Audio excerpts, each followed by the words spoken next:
WWE Legends Wife Swap, a couple other WWE related topics, and some very interesting international wrestling news today. Legends Wife Swap. Well, this is not a program by the WWE Network, but it is a program that's very popular in the UK and America. Wife Swap.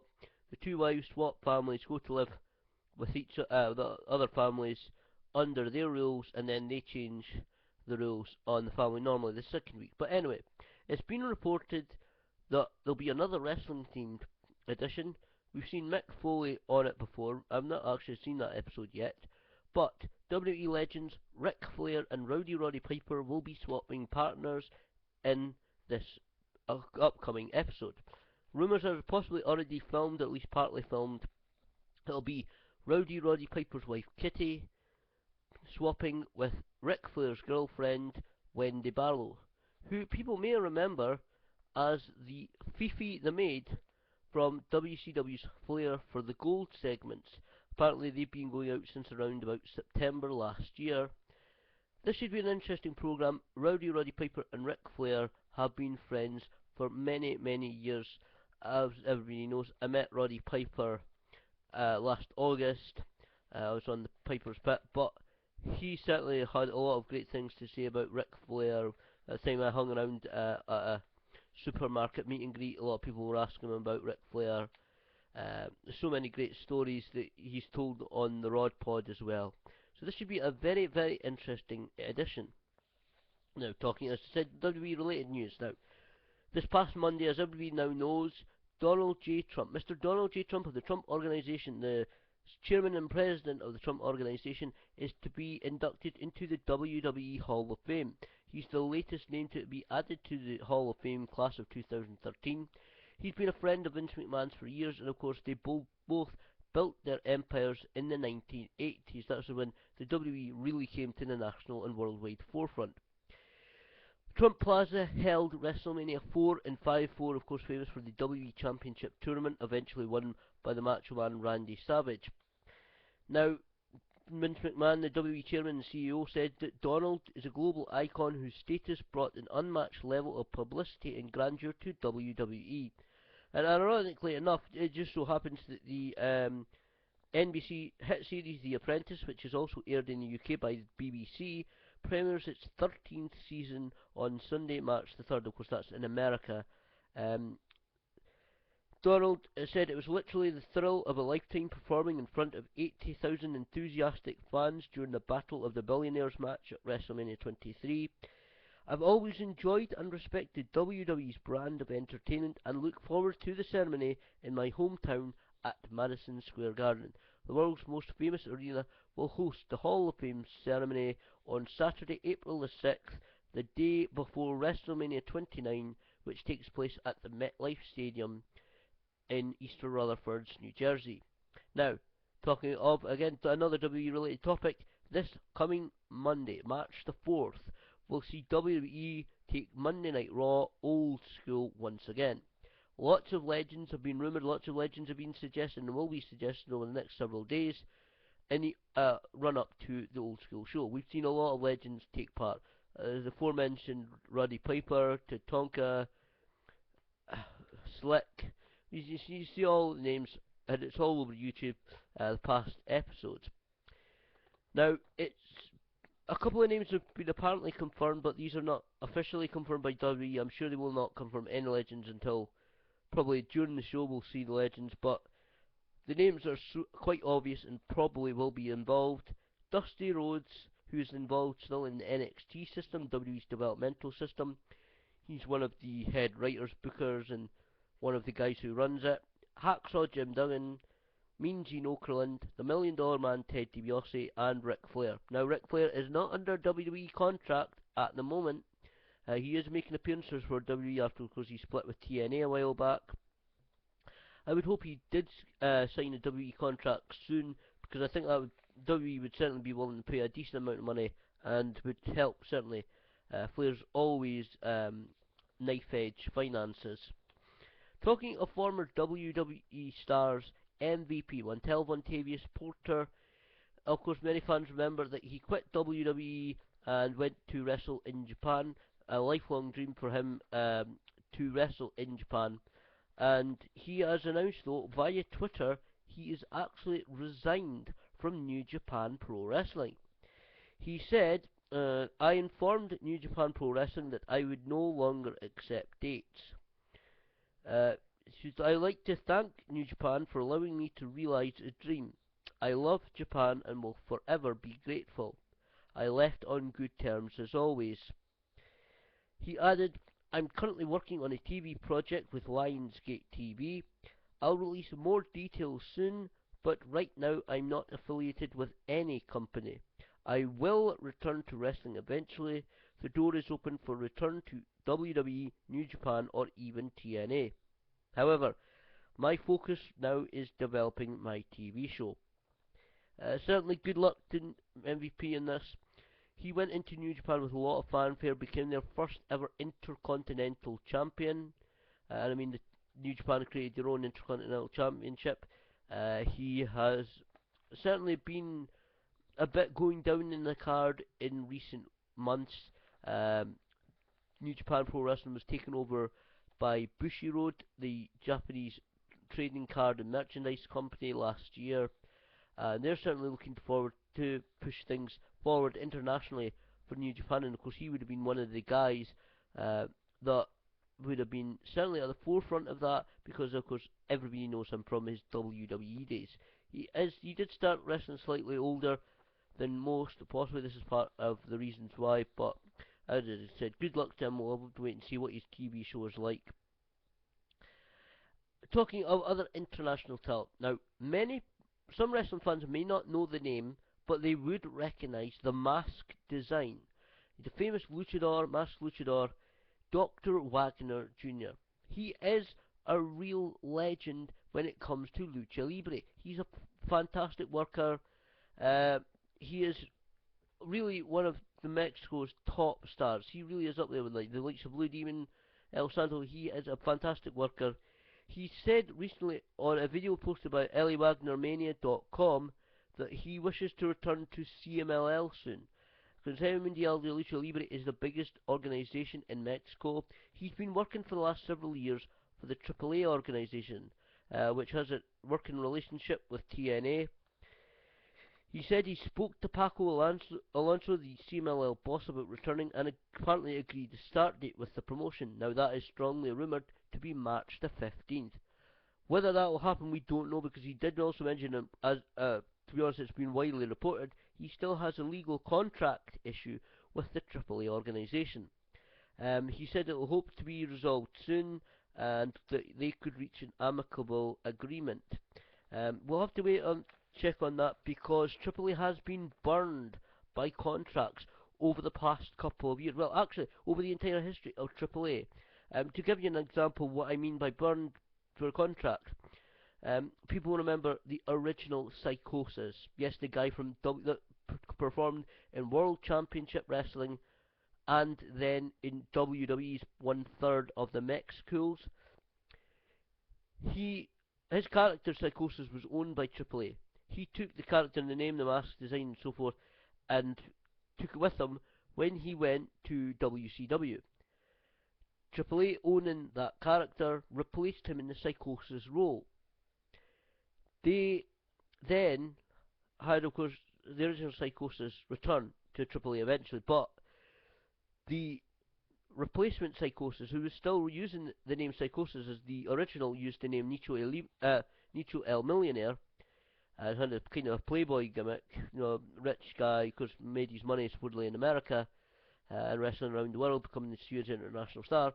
Well, the original Psychosis, for whatever reason, jumped to CMLL, still using the Psychosis name, mask and gimmick, the same way that the original did to WCW, if you're following me. And the same happened with L.A. Park, who was the original La Parka, who was also in WCW. So AAA has certainly been burned a lot of times when it comes to the characters, gimmicks, persona, whatever you want to call them.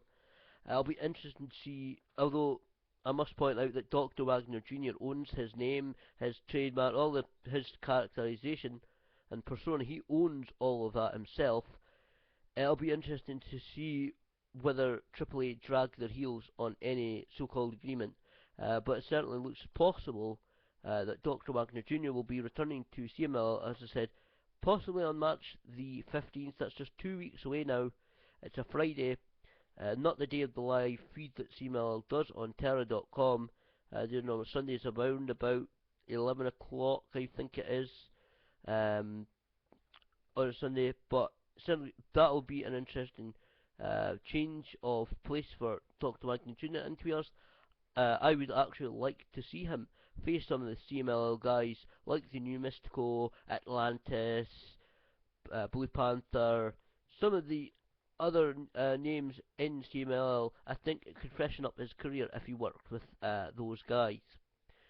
Now, a couple other two final stories. Well, actually, one final story and a quick update to come. Finally, All Japan Pro Wrestling. It's kind of the rival organisation of New Japan Pro Wrestling. As I said, New Japan was taken over by Bushiroad last year. It seems All Japan Pro Wrestling has also undergoing a change of ownership. They announced that Nobu Shirashi of Speed Partners, I'm not entirely sure what company that is exactly, has announced that Speed Partners has acquired 100% of all the Japan's shares, and Nobu Shirashi will be the owner and president of All Japan as of a corporate restructuring that will take place as of November the 1st, 2013. Shirashi also announced that Akira Misaka has been made the vice president under him. Now, not much is stated about the sale of the promotion, but Shirashi stated that the goal for All Japan is to reclaim themselves as a premier promotion in Japan, and he wishes to see All Japan host their own show at the world famous Tokyo Dome within 3 years. He declared a revolution and looked forward to the growth and strengthening of All Japan Pro Wrestling. Now, there's been also suggestions that All Japan will be cracking down on outsider involvement within the promotion. What I mean by that is foreign talent being involved in the promotion. Foreign talent being used in Japanese wrestling companies is a tradition that's been going on for more than 50 years. All Japan and New Japan actually both were formed in 1972, and since the New Japan has been the one most famous for using foreign talent like Sting, the Road Warriors, even the guys like Bryan Danielson and Christopher Daniels, they have had a great history in these. What this means for All Japan is uncertain, because we all know the economics, the climate, and all the stuff going on in the country of Japan. So it'll be interesting to see what changes they make. I have no idea why this apparent restructuring is so long away to the end of the year. Perhaps it's something to do with those who currently hold the shares of All Japan, but we'll have to wait and see.